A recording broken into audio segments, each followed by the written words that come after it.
let's pause.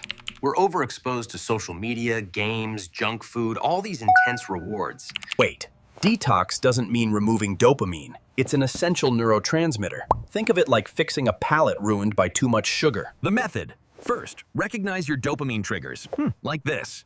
Second, replace them with low-stim activities like reading or walking. And finally, set realistic rules. After the detox, you get improved focus, mental clarity, and a better tolerance for boredom. This will probably be my last game today. My wife said she's gonna smash the computer. A perfect cure. Need the full prescription for this? Click the site link in the description. Doctor's orders.